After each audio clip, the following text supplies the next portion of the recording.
자신의 신발을 벗기도록 했습니다. 이태백에 대해서 모함을 해서 복수를 한 것이죠. 이백이라고도 불리우는 이태백은 시선, 그러니까 시의 신선이라고도 불리우는 중국 최고의 시인입니다. 그는 당현종의 총애를 받았는데 어느 날 당현종이 급히 이태백을 불렀습니다. 그리고 술에 취한 이태백이 불려왔습니다. 황제는 이태백에게 자신이 총애하고 있었던 양귀비에 대한 시를 짓도록 명령했습니다. 그러자 이태백은 청평조라는 시를 지었습니다. 이는 양귀비의 아름다움을 춤과 노래가 뛰어났었던 조비연과 꽃에 비유해서 양귀비의 아름다움을 칭찬하는 그런 내용이었습니다. 그런데 문제는 그 시에 나오는 조비연이었습니다. 조비연은 황제의 손바닥 위에서 춤을 추었다고 전해지는 그 정도로 날씬한 미녀였습니다. 한편 양귀비는 약간 통통한 그런 미인입니다. 조비연은 황제의 사랑을 받아서 황후의 자리까지 올랐던 여인입니다. 당시 황제는 한나라의 성제였습니다. 그러니까 전한 시절의 성제였는데 조비연은 그녀의 여동생과 함께 황제를 섬겼죠. 그런데 그녀는 품행이 바르지 못했습니다. 그래서 그녀는 황제의 자식들을 낳았던 후궁들을 모함해가지고 그 후궁과 그의 자녀를 죽게 했습니다. 그래서 나중에 성제는 후세가 없었죠. 조비연도 그렇고 조합덕도 그렇고 잉태를 하지 못했습니다. 그러니까 자손이 없었던 것이죠. 그런데 다른 후궁들이 낳았던 황제의 자식들을 다 모함을 해서 죽였기 때문에 결국에는 그 성제가 갑작스럽게 죽게 됐는데, 그러니까 조합덕과 같이 있다가 갑자기 죽게 됐죠. 그렇게 되니까 후사가 없으니까 조카가 나중에 황제가 됩니다. 그러니까 조합덕은 책임을 느끼고서 자결을 하고, 그리고 결국 조비연도 황실을 어지럽혔다는 제목으로서 나중에 서인으로 강등됩니다. 그리고 비참한 생활을 하다가 결국 자결하게 됩니다. 그러니까 비운의 여인이었던 것이죠. 현종의 총애를 받고 있었던 고력사는 양귀비를 조비연에 비유하는 것은 그녀를 저주하는 것이다. 그러니까 양귀비를 저주하는 것이다 라면서 이태백을 모함했습니다. 조비연 같은 경우에는 말로가 좋지 않았던 여인이었기 때문에 양귀비의 아름다움을 조비연에게 비하한다는 것은 사실은 적절한 비유는 아니었다고 할 수 있죠. 성제가 죽고 나서 그 뒤를 이은 황제가 애제입니다. 그리고 그 애제가 죽고 나서 뒤를 이었던 황제가 평제였는데 그 평제를 독살하고서 황제의 자리에 오르는 사람이 그 유명한 왕망입니다. 그러니까 신나라를 세우죠. 그러니까 성제가 죽고 나서 불과 10여 년 만에 한나라는 망하게 됩니다.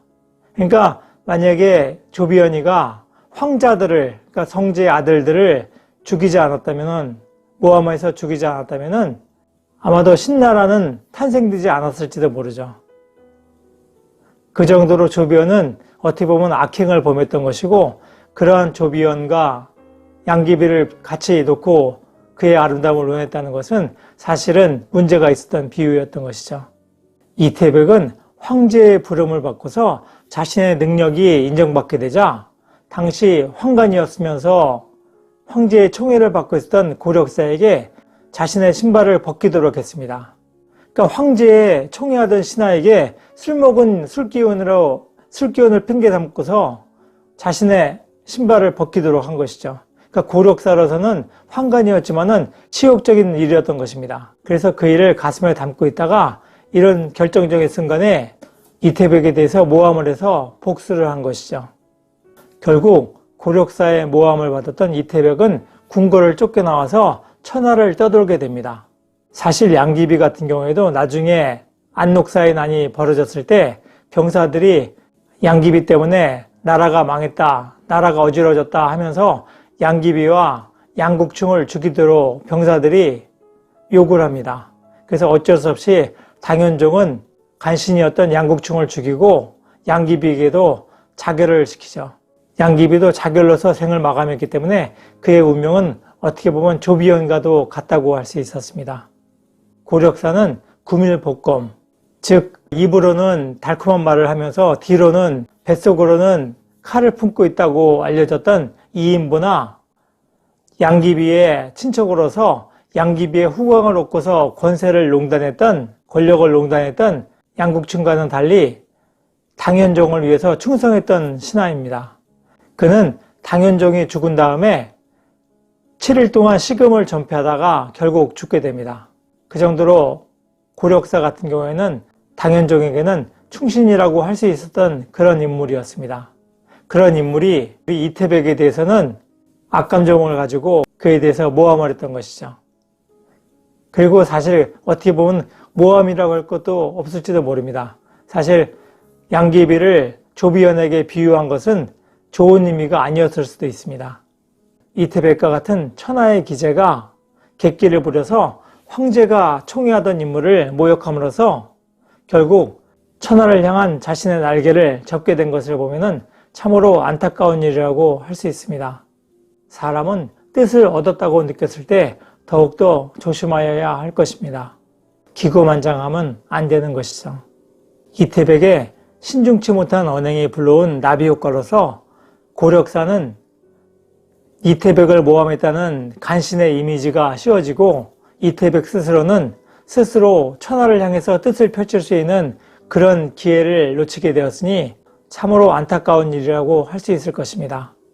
그러나 한편으로는 이러한 과정을 통해서 천재의 시인인 이태백의 시가 보다 더 성숙되고 보다 더 깊이 있게 되었을 것이니 참으로 삶은 오묘하다고 할 수 있을 것입니다.